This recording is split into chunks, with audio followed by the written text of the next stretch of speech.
Hey there, everybody. Kristen here. Thank you so much for joining us this week, whether it's your first time or you've been with us since the pilot. We always appreciate you spending time with us. We do. That's a true statement. And we would also very much appreciate it if you would go rate and review us on Apple Podcasts. Yes. We have learned that is very important for us. And I have started doing that for everybody else. Oh, have you? Yeah. That's good. I can't say everybody, but a lot of podcasts that I listen to. Yes. I've gone on and rated and reviewed because finding out that really is a big deal was, something. Yes, it's important for the algorithm. Algorithms. All hail the algorithm. Or like the book that I got today in the mail that had my name in it and it said, P.S. Hail Satan. Yeah, I'd rather hail Satan than the algorithm, though. The algorithm is not kind to me. You specifically? To me specifically. Wow. That is a very nitpicky, very specific algorithm. Whoever wrote it had a bone to pick. Hates you? Wow. All right. Well, what else? What other news do you have? Just to piggyback on the rate and review, because once we hit 100 reviews, we're going to give a t-shirt to somebody. Yes. Everybody likes getting free stuff, so get on there and get some free stuff. Yes, free stuff is good. And it's a good t-shirt. I like it. Yep. Oh, we've got bonus content coming Friday. Unlocked bonus content. Yes. It's part of our 3 months. This is a different type of thing than we did last month. Probably let you guys be surprised by it. You always do that. Yeah. It's called a tease. Yes. Okay. And that's all I got, I think. Yeah, we have a lot to say about the episode, so we want to keep this pretty brief. Yeah. All right. Well, let's get into it. Okay, bye.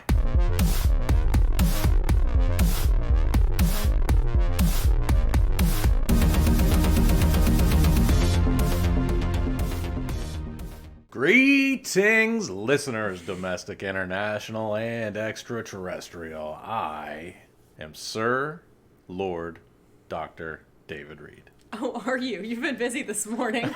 I've done a lot. Wow. All right. And I'm Kristen Riley, and this is The Cast Files. I am a nerd and a Sir Lord Dr. Reverend who has somehow never seen the X-Files. You've been too busy. Yeah, clearly. And I watched it when it originally aired. The Cast Files is a podcast where we are watching and discussing every episode of The X-Files, spoiler-free. Today we are watching and discussing Season 1, Episode 13, Beyond the Sea. It originally aired January 7th, 1994, to a viewership of 10.8 million people. It was written by Glenn Morgan and James Wong, directed by David Nutter. So did you realize this is the first episode of 1994? I mean, I did when I wrote down the date. I guess so. This is basically their Christmas episode because they don't have episodes over the Christmas break. Yeah, they mention that it's well after Christmas because, I guess we'll just jump right into this, but Don Davis of Stargate SG-1 and Twin Peaks is Scully's dad, and he mentions right off the bat, you're just going to leave the Christmas tree up all year? So it's clearly probably January 7th. It's weeks after Christmas, and he's annoyed. Annoyed is strong. As far as that man showing emotions, he might as well have been livid. Okay, so as you've already touched on, we are in the opening scene, and here's a little bit of trivia that I was going to save for another time, but we'll get right into it. This is the first time that Scully or Mulder has appeared in the opening scene. Oh, weird. That's cool. I like that. So we are at Scully's house. It is after Christmas, and she is having her mom and dad over for dinner. Her dad asks about the tree, and Scully replies, yep. Oh, see, he asks specifically, are you going to keep the tree up all year? Mm-hmm. And she says, yep, all year. Since you always made us take the Christmas tree down the day after Christmas, I'm making up for lost time. I'm more on his side than hers. Why? I can't stand it when people leave their Christmas decorations up through January. Annoys the crap out of me. Even if it's just inside her house and Yes. not bothering you really at all? Yes. Wow. Because I peek through people's windows constantly. Stop it. No. Please do. Just specifically to check for Christmas decorations. Not trying to see anybody naked or anything. I just want to make sure they've taken down their Christmas decorations. So that you can either be livid or not? Yeah. That's your end game here? Yeah. You have weird hobbies, man. I think it's weird that you think it's weird. Of course you would. Twitter, find him and tell him how weird this is. All right, this scene is short, but it does show the dynamics well between these three members of the Scully family. We see Mr. Scully is the outward authority. He's the military guy, and when he tells his wife it's time to go, she complies. He tells her it's time to go, and she's in the middle of a discussion and doing something with Scully, and she's like, oh, okay. Yeah. So there's some definite power dynamics there. However, when Maggie silently urges him to be a dad, she makes eyes at him, he complies. So they have a dynamic. He asks Scully about her job. Obviously, he doesn't want to. He's still salty about her chosen career path, which, come on, get over it. Yeah, she's been working with Mulder for 13 weeks now. But she's also been in the FBI for 2 years. Yeah. And he asks her that after saying they're going to leave. So it's obvious he doesn't care. No, he doesn't want to ask. He doesn't want a real response. It's the, hey, how you doing, of questions. Yeah, it was just a bad idea on her mom's part. Well, it has to set this up for literally the rest of the episode. Because even though we do know that her parents are not happy with her going into the FBI, she's mentioned it before, it's really important in this episode. We also get the pet name preview of Ahab and Starbuck between Scully and her dad, and that's in the book that I haven't read to you guys much lately, but I already knew it was coming. Oh, did you? So there. Okay. Did you see me adjust my glasses as I said it? You're scholarly. Now, did you know where Starbuck came from? Yeah. I knew where Ahab came from. I straight up thought Starbuck was from Battlestar Galactica. Wow. I've never read that book. You gotta read more, man. I don't have time. Busy getting my doctorate reverendship. But you've got it now, so now your time is open. It's a lot of upkeep. I see. You gotta get re-upped every year. There's all those continuing credits and stuff. Yep. So this is the cast. We will do this with each episode for significant members of the cast, but not Mulder and Scully because we already know about them. So as you mentioned, Don S. Davis is Captain William Scully. He was in Twin Peaks. He was also in Omen 4, The Awakening. Did you know that Don Davis and David Duchovny acted together in Twin Peaks? They were in the same episode or episodes. I can't remember how many David Duchovny were in. Yeah, Don Davis was in most of the episodes, so it makes sense that they were in the same episode. Yep. And then Sheila Larkin is Margaret Maggie Scully. And apparently I forgot to write down what she was in, even though I had that tab open when I was doing this. All right. There's a quote that Don S. Davis had on one of his pages that I really liked because of the characters that he plays and the genre that he plays. And also we're watching Con Man and he is hating being in sci-fi. Yeah. Alan Tudyk is hating being in sci-fi. So I liked this quote. So Don S. Davis said, "I like sci-fi because it's really one of the last places or genres that has clearly defined good and evil. And it's a place where you can have heroes without them having to be overly flawed." Oh, that's interesting. I thought it was an interesting take. So later that same evening, we're still in the opening, Scully has fallen asleep on the couch as an infomercial plays in the background. She awakes to see her dad sitting in her living room, looking at her, trying to speak. Scully, half awake, says she thought they left and asks where Mom is. So here's a bit of trivia.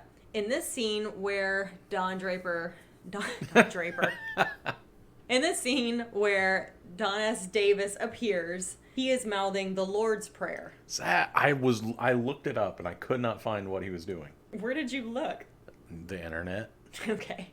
So I thought that was cool. The phone rings. Scully looks towards it. When she looks back to her dad, he's gone. Scully is confused, but answers the phone. Her mom tells her that dad died of a massive coronary about an hour ago. In the episode, there's a couple of scenes that are before the funeral, but I put the funeral next. Okay. So that we can talk about this whole section up front and then get into some of the other stuff. So a few days later, we're at Captain Scully's funeral. A man stands on a boat, sprinkling Captain Scully's ashes into the water as Beyond the Sea plays loudly. On the shore stands the Scully family, and Dana is next to her mother. What song do you want played at your scattering of ashes? I don't care. Okay. The thong song. All right. Thinking, ooh, that smell. Oh, gross. Why? What about you? For you? Ooh, that smell. Oh, I thought that was for me. I thought you were... I'm not going to be there, so it doesn't really matter to me.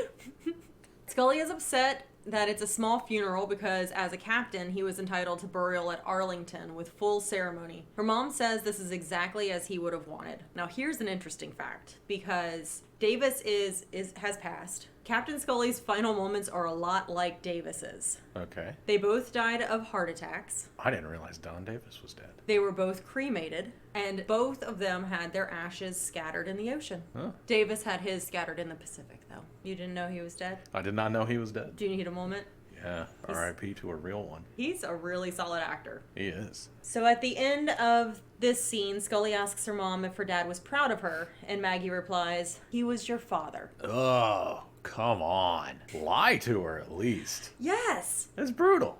It really is. Why would you do that? I don't know. I don't like it. No, so far Scully's parents are both bleh. Well, next scene, we're at Jackson University, North Carolina. We're actually outside of Jackson University. Two teenagers are making out in a car on the side of the road, just waiting for the hook-handed guy from Urban Legends to get them. Or Candyman, because Candyman's hook-handed. But he doesn't find people on the side of the road making out in cars. No, but he could branch out. Or He could. what about the golden arm? I have no idea. What do you mean, the golden arm? The guy with the golden arm. Where's my golden arm? I have no idea what you're talking about.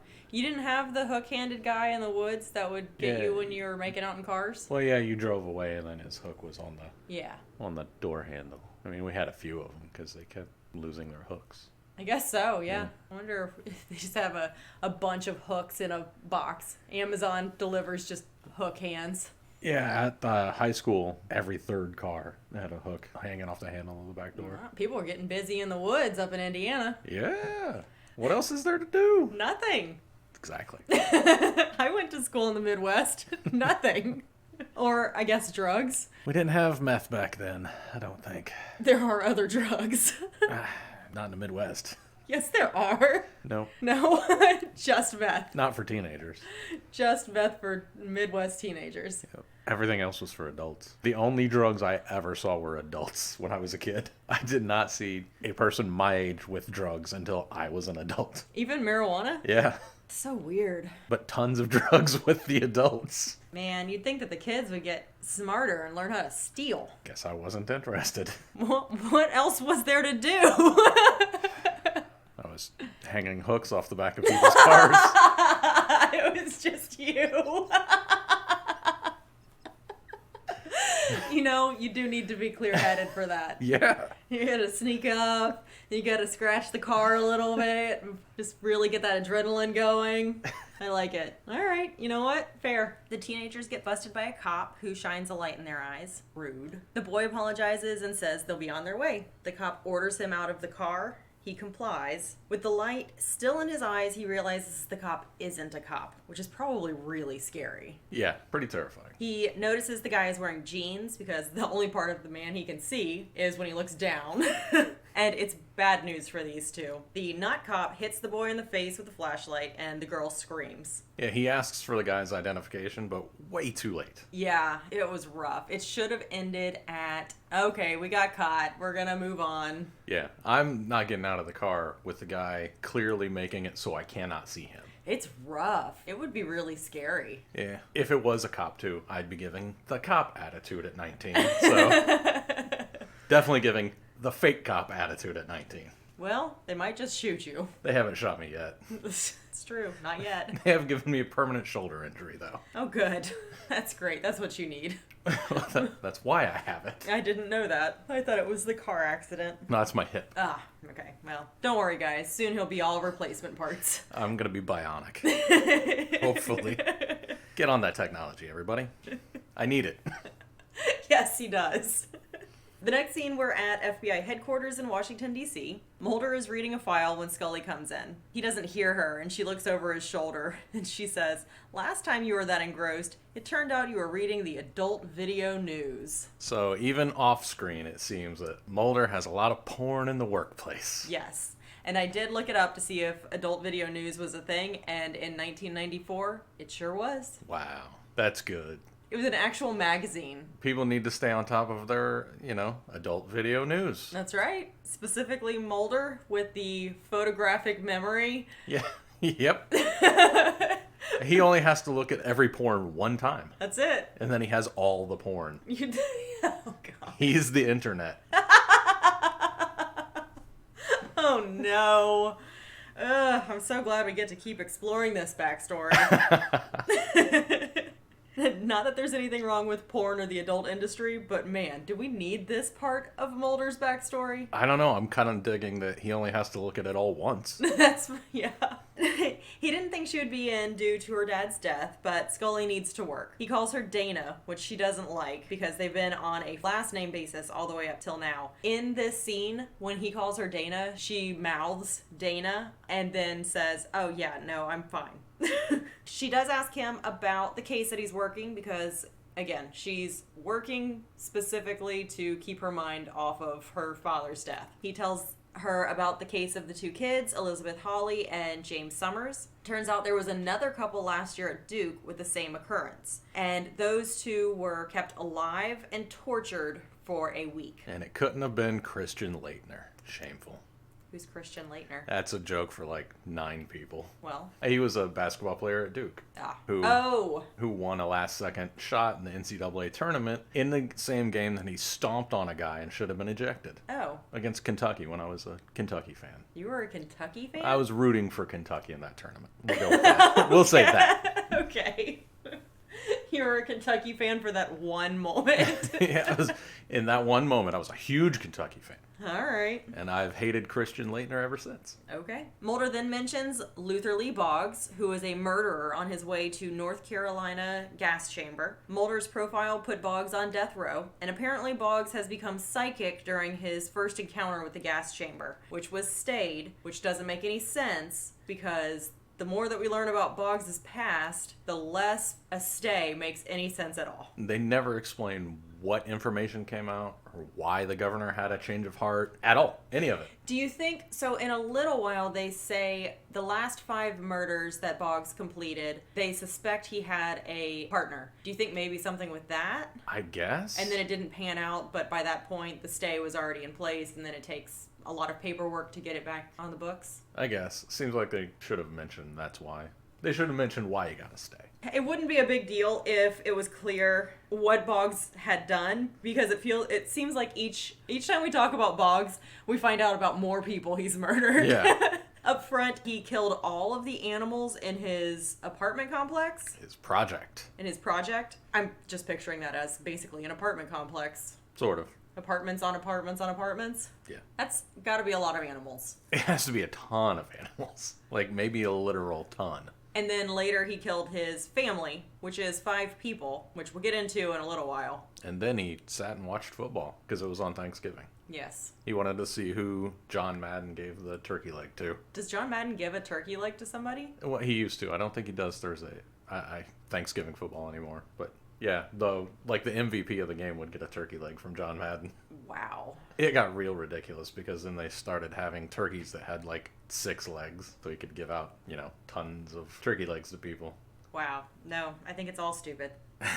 Okay, Scully is a little tickled that Mulder is skeptical about Boggs's psychic ability, even though Boggs has now described Elizabeth's bracelet down to the last detail. Mulder says, "I believe in psychic ability without a doubt," because he's got to keep his skeptic card. But not in this case. Not Boggs. The thought is Boggs is orchestrating the kidnapping from inside, a scam to save his own life. So, above average intelligence. Oh, yeah. Mulder is definitely taking this personal. There's some stake in this that Mulder has that they don't quite explain beyond he did the profile that put him on death row.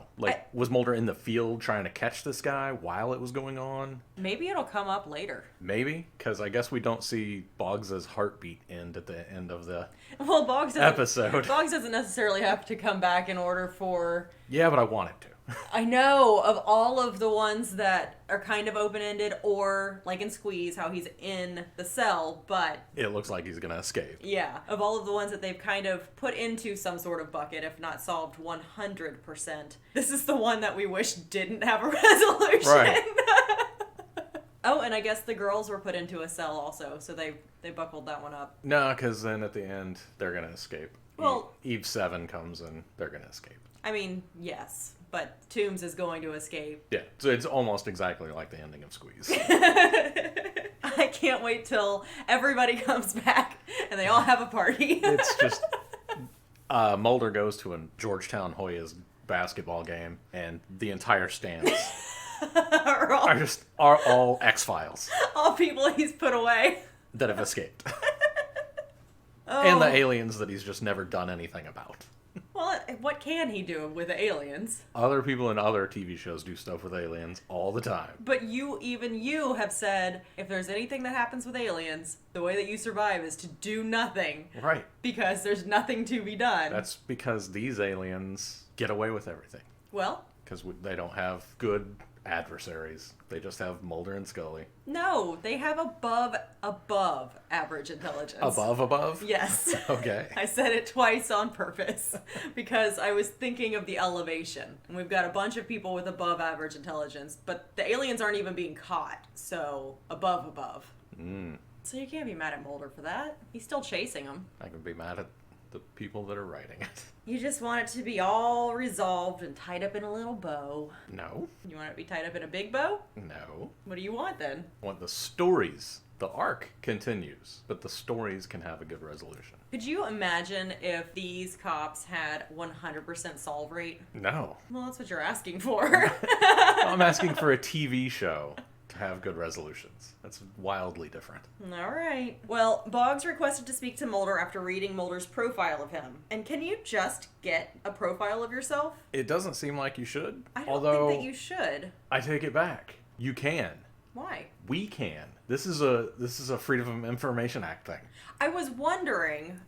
You can request your FBI file. Oh, and that would be so weird to find out if I had an FBI file. I know. I think we should do it. Oh, do you want to figure out how to do a FOIA? Yeah. All right. Now, I can't believe I didn't realize that. Yeah, of course he can. He can get a hold of his FBI file.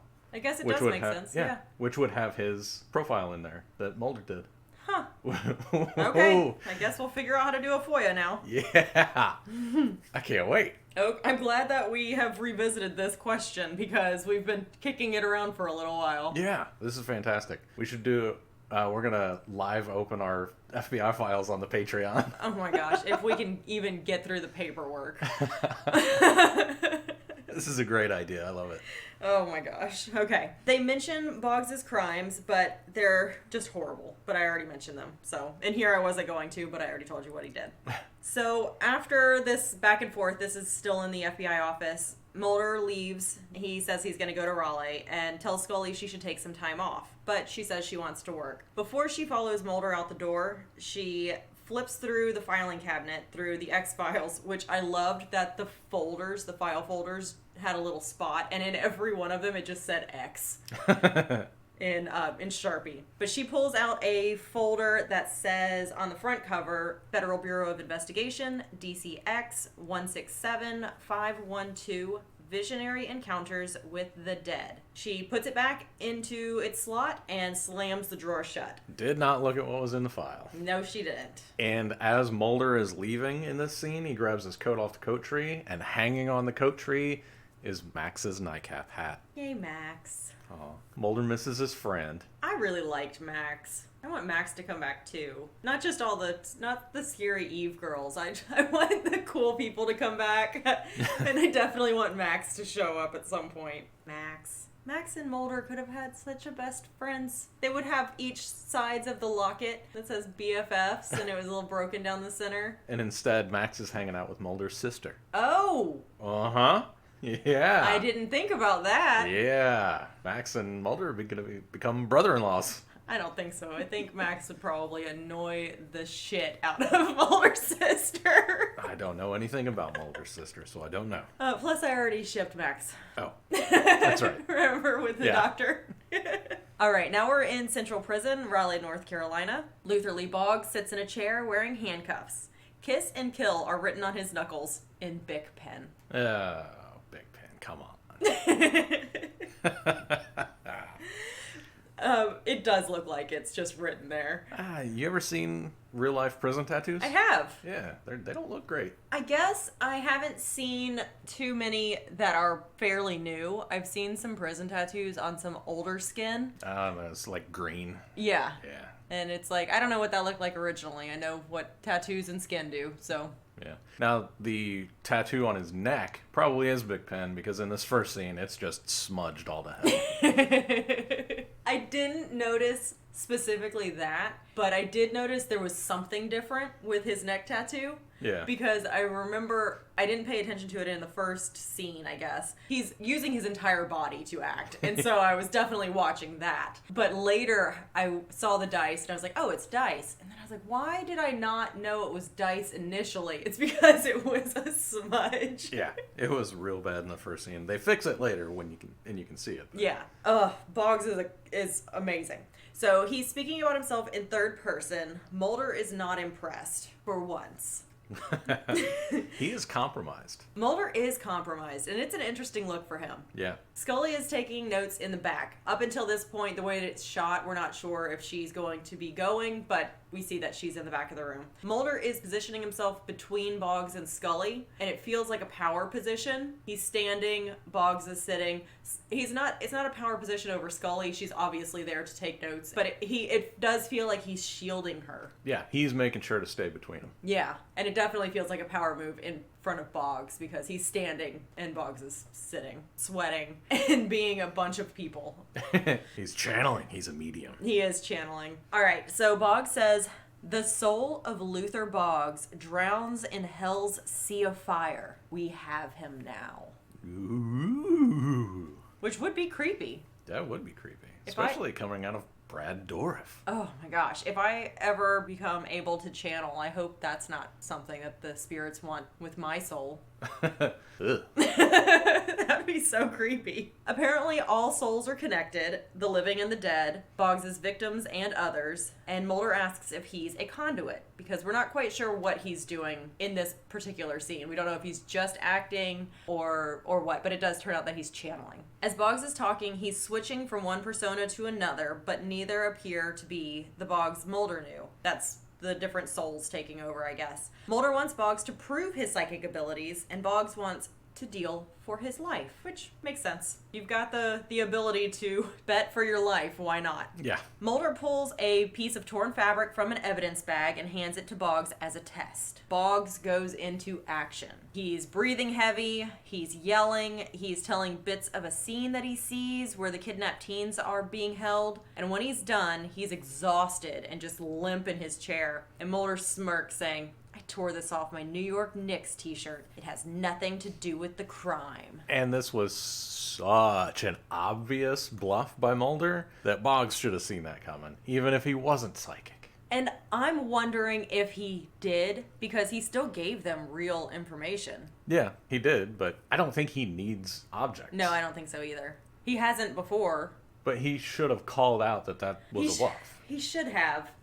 Or said something to the effect of, I don't need this. Maybe he already knew that Scully was going to believe him, because he does seem to be psychic, and he just needed somebody on his side, and by giving this information one way or another, he didn't necessarily need Mulder to believe him at this point, because when they find the teenagers, they're going to see that the things that he said were real. I guess. I don't know. There's a lot. There's so much happening. So Mulder leaves. He's feeling pretty good about himself and his ruse. Scully gathers her things and starts out. Boggs starts singing Beyond the Sea, stopping Scully. When she turns to Boggs, she sees her dad. She backs away, startled, in emotional pain with her eyes closed. The amount of times Scully is in this cell with this serial killer with her eyes closed or her back to him in this episode gives me anxiety.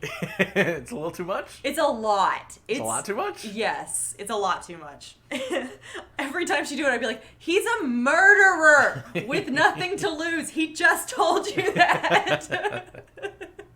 Oh, I want her to protect herself. Yeah, she's not really known for that.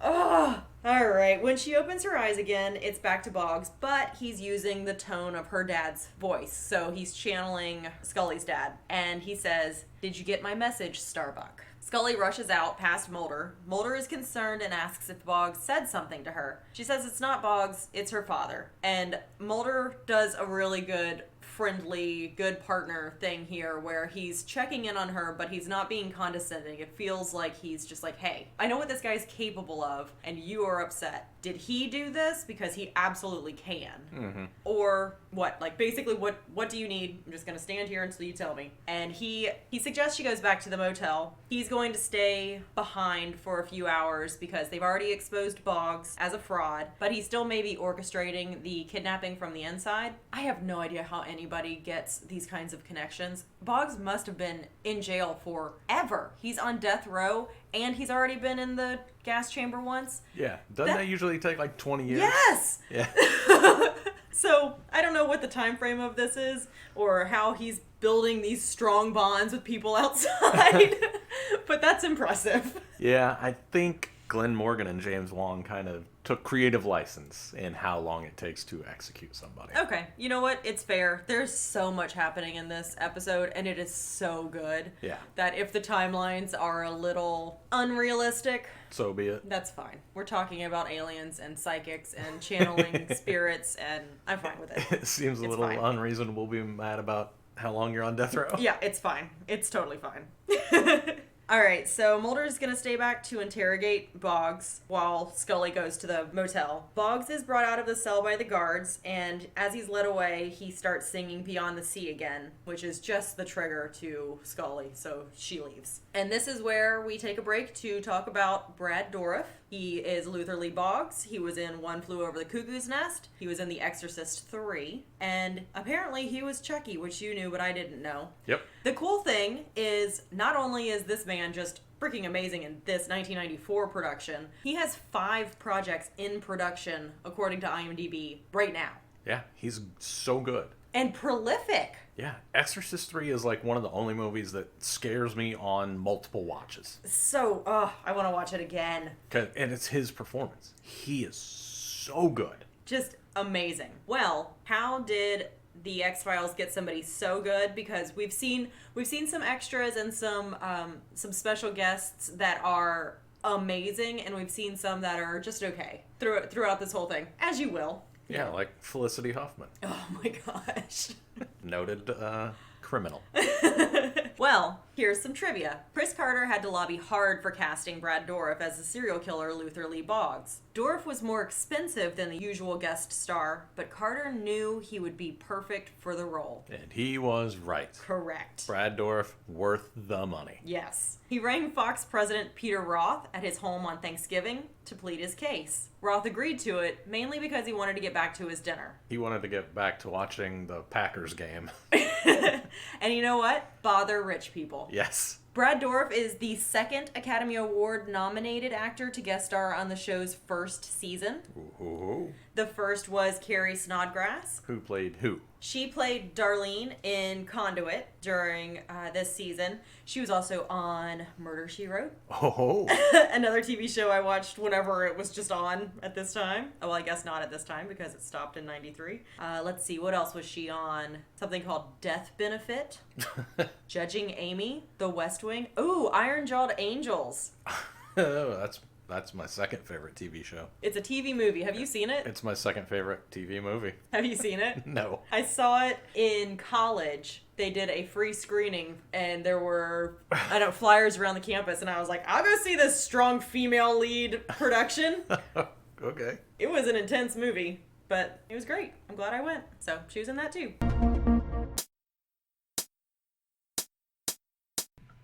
Hi, I'm Warren. I know next to nothing about music or musical theater.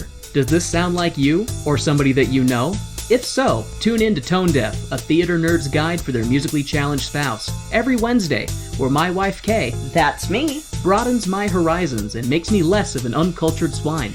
Oh, Warren, you're not a swine. Thanks, Kay. Wait. Tune in every Wednesday to Tone Deaf. All right, now we are just back at the motel, or going to the motel in North Carolina.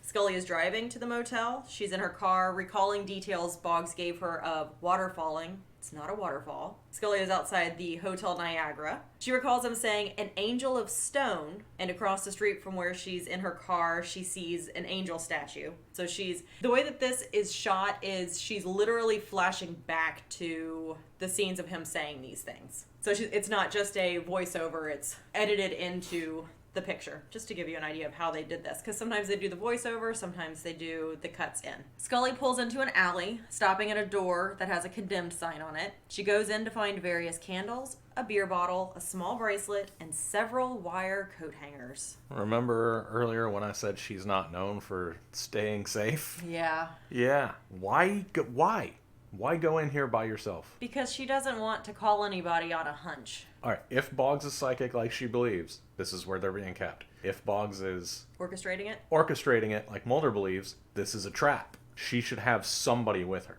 I know, but she doesn't want to believe. She would rather go in and find out that there's nothing there and disprove Boggs' psychic ability for herself. Okay. Than wait for backup, I guess. Would she rather walk into a trap and die? You know, she's not thinking about it right now. She's grieving. Well, she's lucky that the rest of her family isn't grieving again. Boggs mentioned being hit by wire coat hangers while he was in his trance earlier, so that's why there are wire coat hangers, because I don't think I mentioned it before. She's struggling with her father's death, experiencing signs of an X-file, and Boggs' statements being true. So, basically a recap of what I just explained.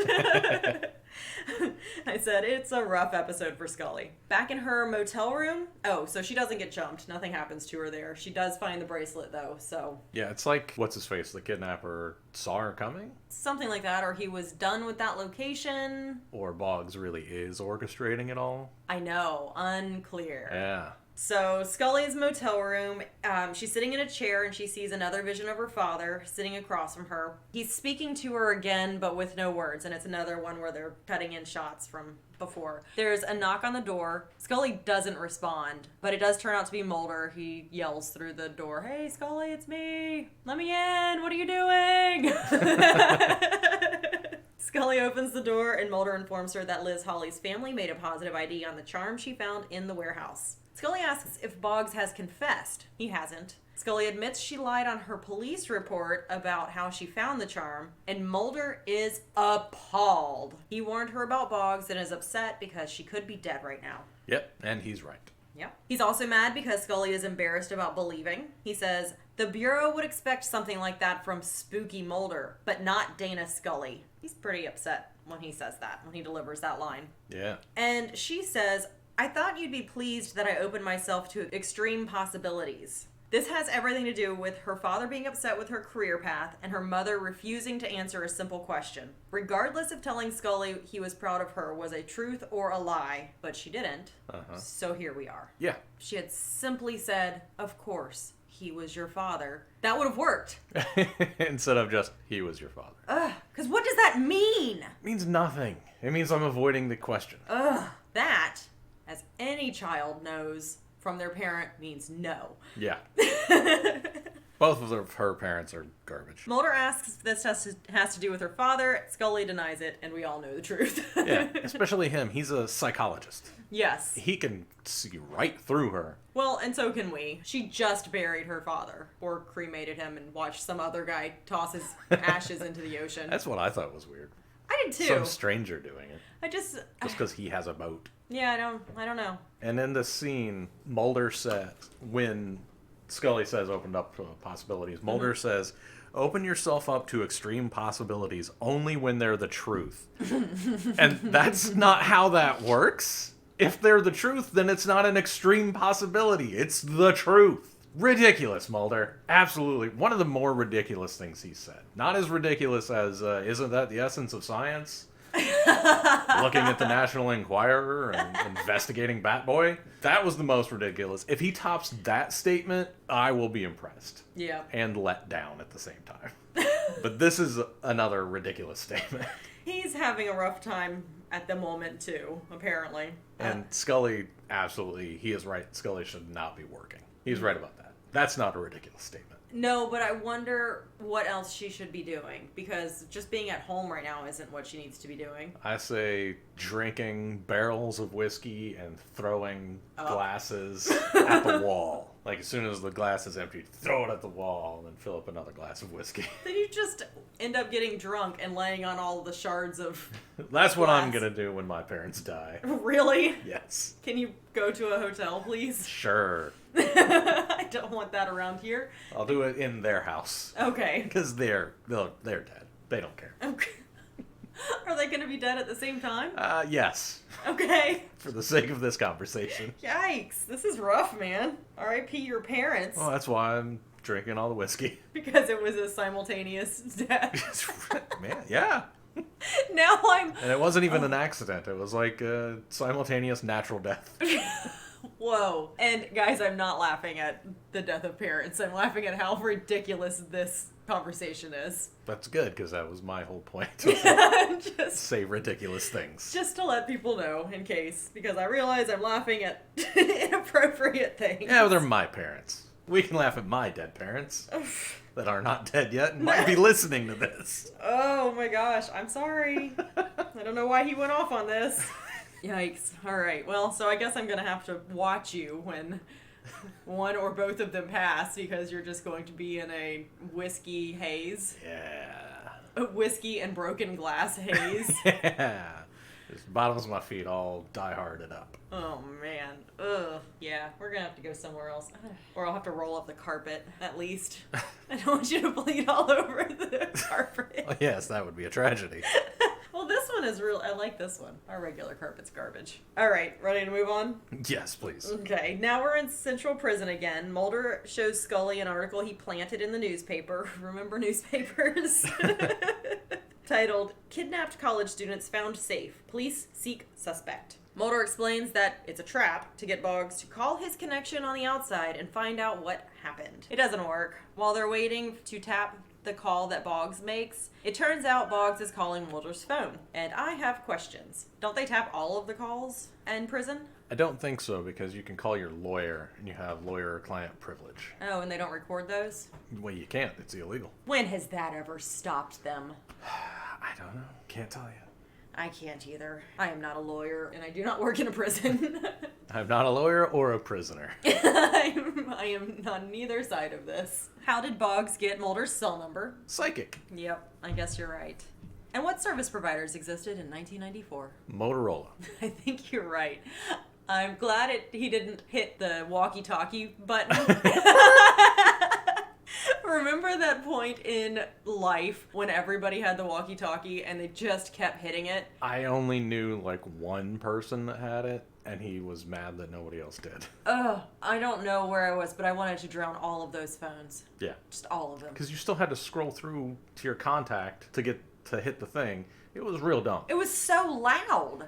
And dumb. Just make a phone call. It was just so loud. I don't know. I didn't have that phone, but I was so annoyed that it was so loud. I guess that maybe the walkie-talkie feature didn't... Cost minutes? Yeah, didn't... I think that's what it didn't was. use up your minutes. I think that's what it was. But, I was somewhere, and everyone around me had these, and they were all going off at once, and I was losing my mind. Yeah. Maybe we should explain for younger people that you had minutes. You had a set amount of minutes that you could use Oh, it was just dumb. when cell phones were first a thing.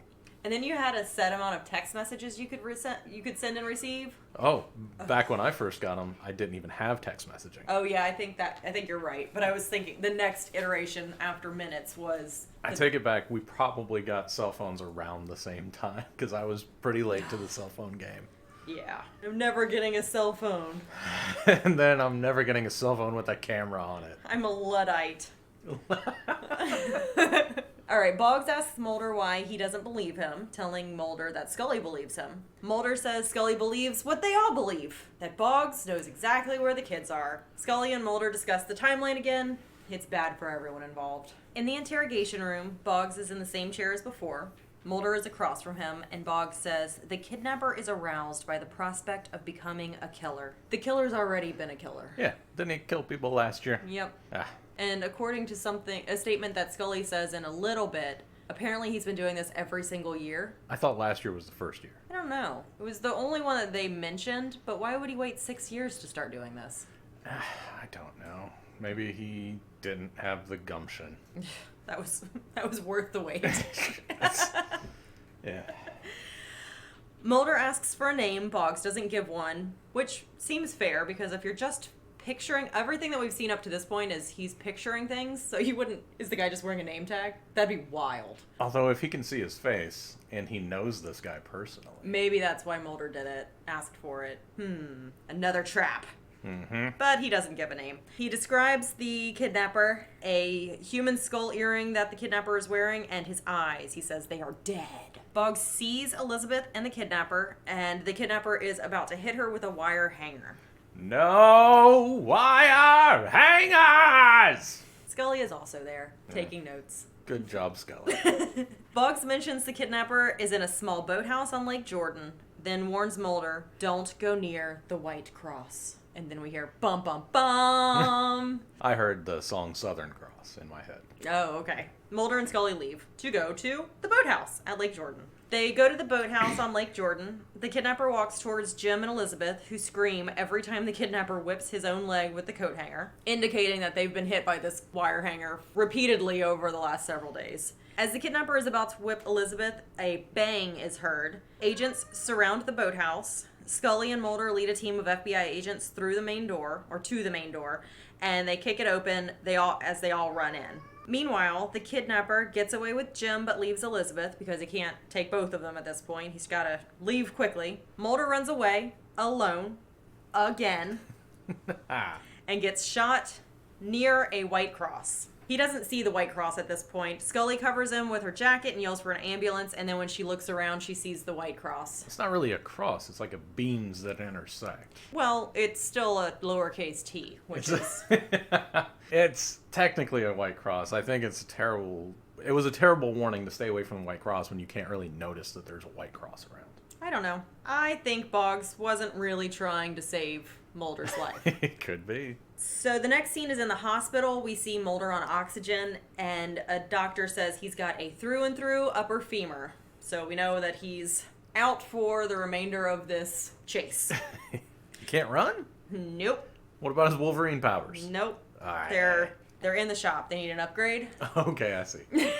At Elizabeth Hawley's hospital bed, Scully and some guy are with Elizabeth having her ID her kidnapper. They are flipping images, kind of like you've seen this scene a bunch of times where you're looking through a book or you're looking at different images to ID a person. She eventually identifies Lucas Jackson Henry, who is 28. Now, I hate this guy that Scully is with, and rather than go off like I did last time, because I've had a lot of time to be mad about this, and hurt and angry and all kinds of feelings, this is what this guy says about Lucas Jackson Henry. Did some time in Angola in Louisiana for sexual assault, narcotics, nothing big really. So what I want to say is anybody who has experienced sexual assault, that is an actual big deal. That is a big deal. And it's cops that are wrong. This is what's wrong with law enforcement. This is what's wrong with a lot of things. Sexual assault is a big deal. And I'm really upset that 30 years later, we're still having to have this conversation. I also want to talk about how Louisiana is trash. I lived in Louisiana for a long time and had my life torn apart in Louisiana by complicit law enforcement. So Louisiana is trash. I would like to let people know who only know Louisiana as Mardi Gras? As Mardi Gras and New Orleans and just the romanticized stories of the place. It is not a good place and it is not a safe place. It is a poor state and it is really bad for the residents who live there. In fact, in 2019, Louisiana had the highest per capita murder rate among all U.S. states for the 31st consecutive year. That is incredible. People want to talk about how dangerous New York City is or other big cities, Chicago, Detroit, all of these areas. Louisiana as a whole is the most deadly state. So if you ever do visit, just be careful, honestly. So we'll move along. His personal history, the serial killer's personal history, includes witnessing an auto accident that killed his high school sweetheart and his mother, decapitating his mother. Scully somehow decides Henry is reliving this particular accident. makes no sense whatsoever. It doesn't, because what he's done, either the last 2 years or if they didn't connect any previous, what we do know is last year and this year around this time, he has kidnapped 2 teenagers this year and last year that we know of, if not more years, and whips them with wire hangers and then murders them. Yeah. So how is that reliving an auto accident that killed 2 women he cared about? Torturing people for a week? You're not making the connection? No. And I'm also not making the connection between kidnapping a couple versus your girlfriend and your mother. Yeah, I think this episode should have been multiple episodes. Oh, that would have been so good. 3 episodes, easy. Because maybe his mom... Was dating his girlfriend, and then they died, and it was a Lifetime movie. Oh. I would also watch that. Okay. Maybe that too. Was that Iron-Jawed Angels? No. Iron Clenched-Jawed Angels, the sequel? No. Or maybe his mom was abusive, and yeah. Maybe we were supposed to do that because of the wire hangers, and then the connection of wire hangers Yeah. to Mommy Dearest and all of this stuff. Just a stretch. Yeah. So basically I said Scully's profile is trash, just like Louisiana. Yeah. The asshole guy that's there says there was substantial suspicion that the last 5 murders Boggs committed were done with a partner. And I said, weren't those his family? As far as we've seen, the 5 people together that were murdered were his family on Thanksgiving. Yeah, and he sat down and watched football. How did he not get caught after that? It's all very strange. They don't explain him well enough. 3 episodes, spin-off Lifetime movies. Yeah, I want it. Okay. And I said, who else has Boggs murdered? But as you watch through it, we start to see different souls show up, and it seems like a lot of people. And I just wrote, Mulder left all of that out of his explanation to Scully. He really did. And unlike in, what was the one that they traveled to Oregon? Was it the pilot? Yeah, I think it was the pilot where she was reading the case file the whole time. Yeah, and then she was surprised by something. Later. Yeah. Unlike that episode, Scully, I haven't seen Scully read a case file at all, so she doesn't know the backstory either. We're all flying blind here, Mulder. Give us some more information. Maybe he filled her in on the plane, or she read on the plane, because we just skipped that part, which was fine.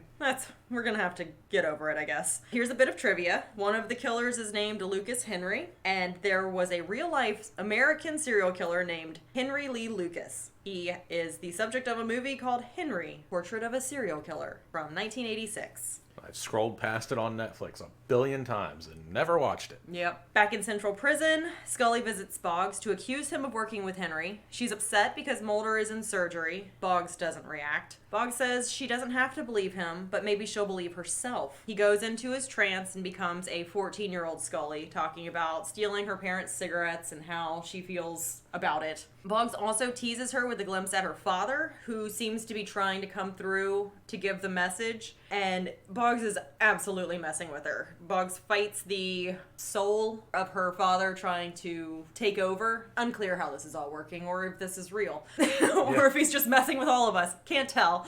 But he gives her a glimpse of her father and then fights it and says he wants a deal. No one gets any answers. No one speaks to anybody, no matter what, regardless of whether I'm psychic or if I'm orchestrating this. Nobody gets answers until I get my deal. And she doesn't say she agrees, but she does agree to try, and she leaves. Yeah, a couple of other things he says is, don't underestimate my fear of dying. Yes. And oh man. It's amazing. Yeah, of course, it's Brad Dourif. Of course, it's going to be great. But she says that she doesn't believe him, and he's been talking about the cold, dark place. Yes, yes. And when she says that she doesn't believe him, he says, "Oh, don't worry, Agent Scully. There's plenty of room in the cold, dark place for liars."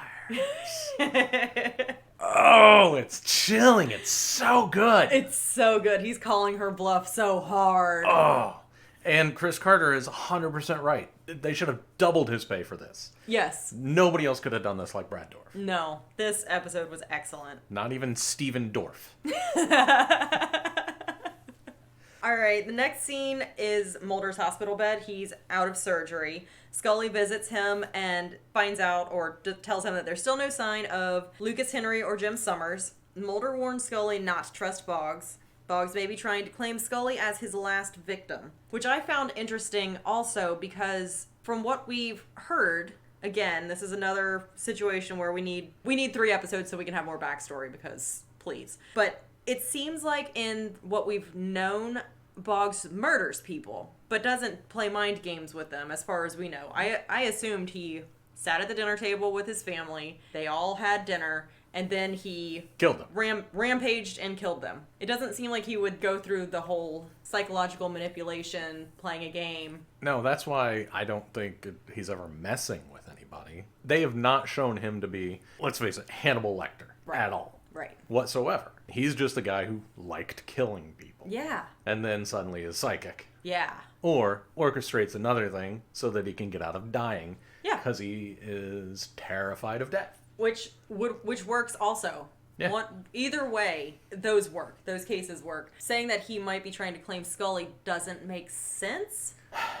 In as far as what we understand about Boggs, we have not read his psychological profile. True. Let's do a FOIA on him too. Okay.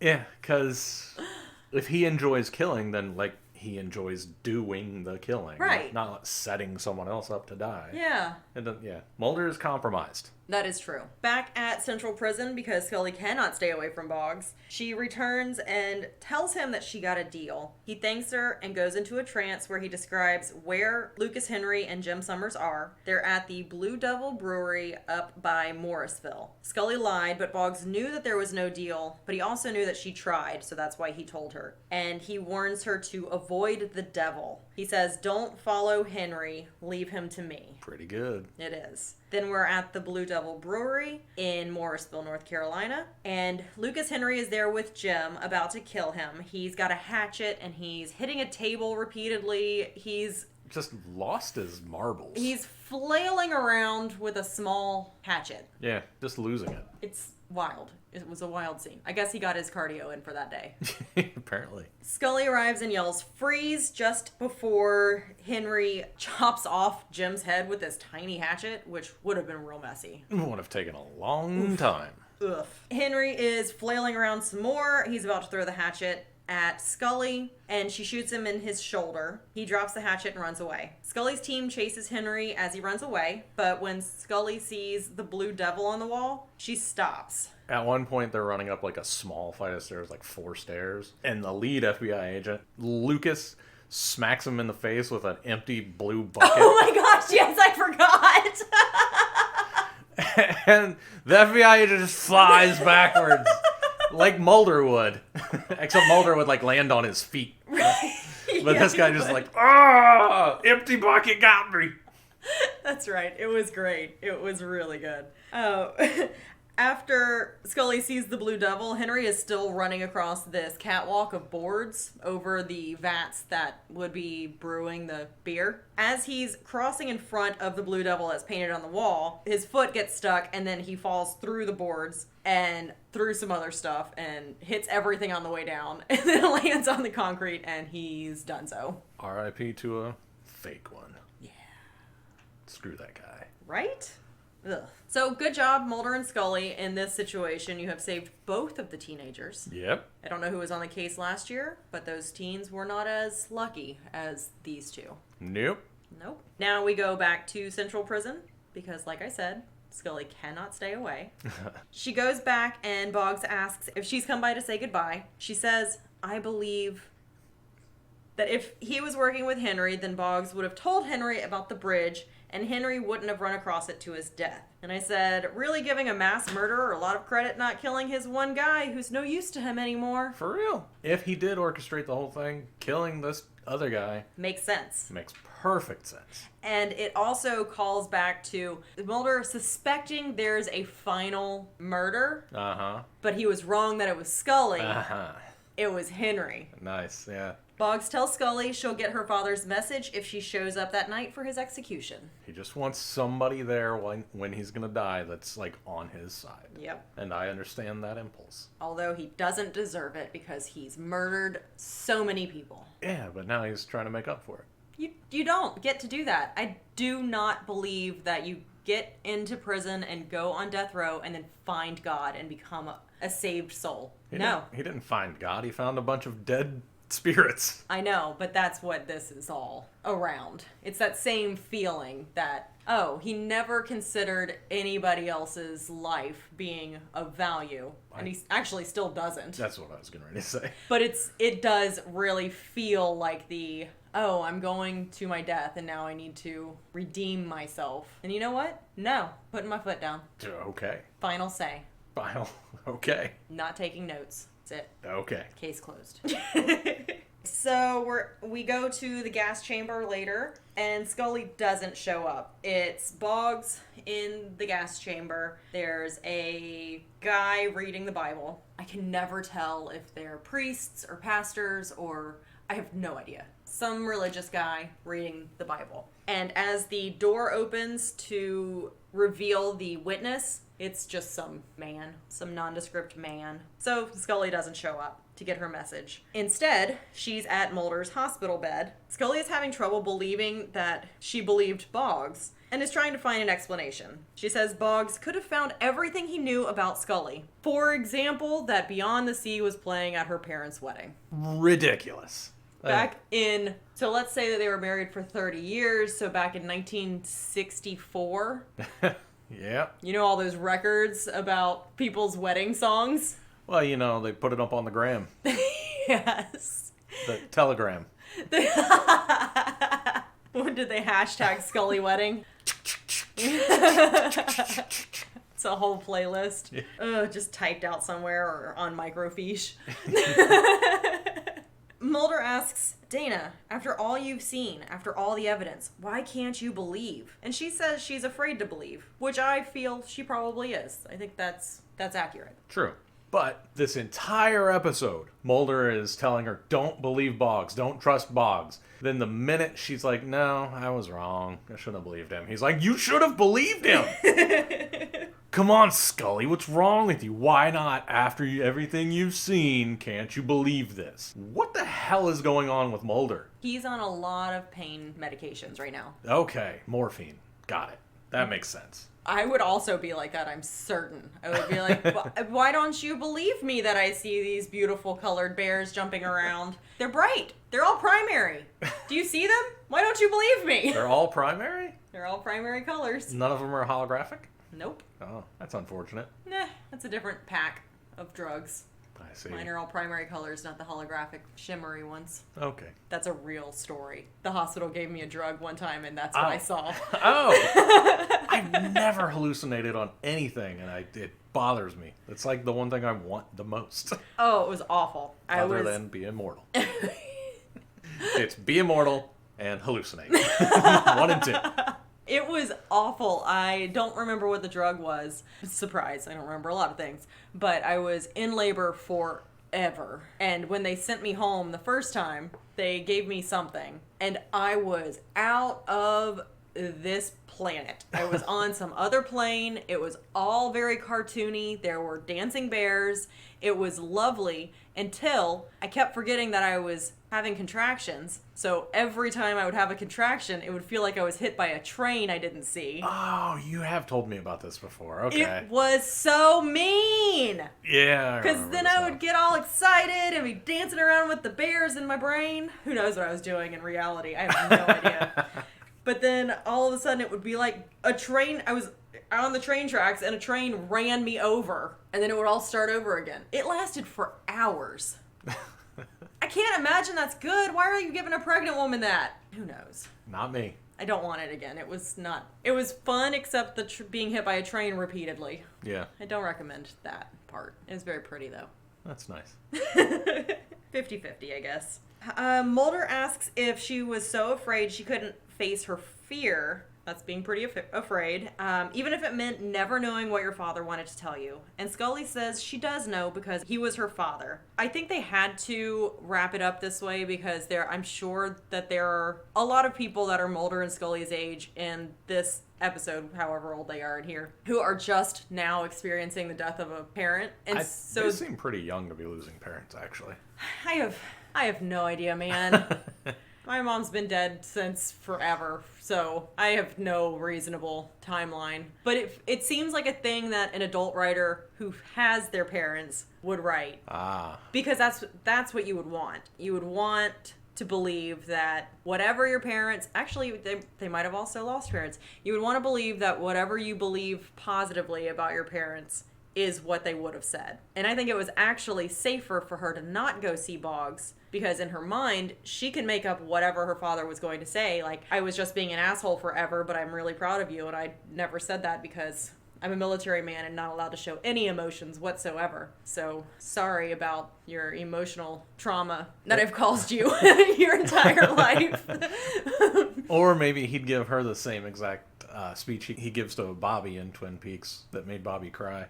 Oh, what was that? I don't know the full speech, but Bobby was the juvenile delinquent. Mm-hmm. He was Don Davis's son, and they sat down at the diner, and I had a dream, son, that you were an adult, and I was there with your children, and blah blah blah. It made me so proud. It was deep. Bobby cried. I think I cried. You cried. Did I cry? Probably. It was really good. I don't know. I cry about a lot of things, but I feel like that's why I guessed you did. I feel like that scene, I would just be like, I wonder what that's like. Well, if you are an adult who has not lost any parents, and this ending makes you feel better about when that will inevitably happen, great. If you are someone who has lost parents and you feel some kind of way about this ending, that's valid too. It's an ending. They wrapped this up. It was a phenomenal episode. Good episode. The end. We're on an uptick. The frequency of good episodes is increasing. Yes. I have a couple of pieces of trivia, and then we can wrap this up. The network was opposed to doing this episode, which is one of the high watermarks of the first season, as we have just been talking about. Oh, I also didn't mention that this is Chris Carter's favorite episode of the first season. Nice. And this is one of Gillian Anderson's favorite episodes ever. Nice. And they almost didn't do it because they felt it traded too much in the shadow of Silence of the Lambs. I didn't feel that at all. Like, I can see Yeah, I saw it very clearly. I can see bits and pieces of it, but I didn't sit here watching it the whole time going, oh, yeah, definitely. It's more like Red Dragon because Mulder is a cop who was involved with the killer. So it's more like Red Dragon. But then Gillian Anderson is the Jodie Foster character. Yeah, so they kind of it's kind of a mash together, and then psychic abilities in there as well. It's enough of a departure, but I can see where the network would be afraid of it. That makes sense. Okay, so yeah, I can see the shadows and the outlines of it, but it didn't feel one-to-one. It didn't feel like Ice, where the whole time I was like, oh, this is absolutely this. Yeah. I love this episode, but this is absolutely this. I didn't feel that way. If you did, okay. No. There's also the last little trivia is, while the series is known for its alien storylines and mutant standalone stories, which I like to call Monsters of the Week, it has also dealt extensively in the area of seemingly ordinary serial killers. And I wanted to bring this up because it says that Beyond the Sea is the second episode to reflect seemingly ordinary serial killers. The first being The X-Files Fire, which I disagree with. I disagree with on both counts. This one seems like an ordinary serial killer because Henry is an ordinary serial killer. Also, when Boggs was killing, he was not ordinary. Psychic. Okay. But in Fire, the dude's pyrokinetic. Yeah. That's not ordinary at all. No. So I disagree with this piece of trivia from IMDb. However, I agree that they have had 2 serial killers, but not 2 episodes. All right, and that's it. Anything else you want to say about this episode? No. All right, who you shipping? I guess I am going to ship the kidnapped couple. Oh, okay. I hope that they stay together. They work through the trauma that they have endured. They're going to trauma bond? They're going to trauma bond. Well, no, they healthy way do it. I'm glad you didn't agree with me. I'm glad you backed up on that. That was a trap. Yeah, well, I've never heard that phrase before, so I initially agreed because I've never heard that phrase before, and then thought about what that probably means. Like, no. That's what happened to Keanu and Sandra Bullock in Speed. Oh, is it? And they did not last. It also happened to me in my life. It's a bad situation. I'm going to ship Boggs and all of his souls. Oh, that seems also unhealthy. I didn't say it was healthy. I'm doing it, though, because I think the souls deserve redemption. Or, not redemption, they deserve... I think they deserve to not have to be trapped in bogs. Yes. They deserve to finish whatever it is that will get them out of him. All right, how are you surviving? Well, let's see. If I'm 19, the odds are pretty good that I'm not going to be one of these 2 people a year that gets kidnapped. Okay. So I think I'm just going with the odds. You're just playing the odds. Yes. Okay. I was originally going to say I'm not going to be making out in the woods, but you know what? No, screw that. I'm making out in the woods. Okay. How are you surviving? I am going to survive this episode by taking my bereavement. Okay. So I'm out. I'm out the entire episode. My dad died at the beginning. I am out. I'm taking my bereavement. Good luck, Mulder. That seems like a good, logical way to do this. Well, 13 episodes down. Sigh. Are you going to say crime scene kitchen? No, because it's still going, apparently. As of recording. Mm-hmm. Ugh. It looks like I'm not going to make my prediction. Well, you are not Boggs. But we have lasted as long as Constantine, which was a fantastic TV show. Like the movie? Yes, the same character, except Matt Ryan actually plays Constantine how he's supposed to be played. I liked the movie with Keanu Reeves, but that's not John Constantine. That's Keanu Reeves. Well, it is for me because that's all I've seen. I have not seen this or read the book. Yeah, comic book. It's a DC comic. Got it. Okay. Yeah, but it was great. Matt Ryan, fantastic in it. He's my Constantine. And apparently he still shows up in the other CW shows every once in a while. Oh, okay. And Almost Human, another great show on Fox that Fox killed because they're Fox, starring Michael Ealy as an out-of-date android. Oh. Michael Ealy is a gorgeous bag of dog food. You would recognize him when you saw him. Light-skinned black dude with these piercing, gorgeous blue eyes. Ooh. Yeah. And my man, Carl Urban. That's your man? I love Carl Urban. He's All great. right. And he's one of those guys that you think looks like everybody. Yep. I'm just agreeing with you because I believe you. I could look him up right now and still not remember. So until next week, watch out for Hurricanes. psychic serial killers and the hurricane that's apparently about to start. Yep. It just started raining again. Good advice. The Cast Files is produced by Kristen Riley and Dave Reed. Edited by Dave Reed. You can find us on Twitter at Cast Files. You can find me on Twitter at Dave Reed. That's DaiveReed. You can email us at thecastfiles. That's the with 2 E's at gmail.com. If you could please go rate and review us on Apple Podcasts, give us 5 stars, and tell us that we are doing phenomenal things. Artistic, wonderful things. We are raising the bar on podcasting. We would love you forever for that. We have a TeePublic store. You can go buy t-shirts and stuff there. Music by House 6. Logo by @OokaArt. That's OOKAART.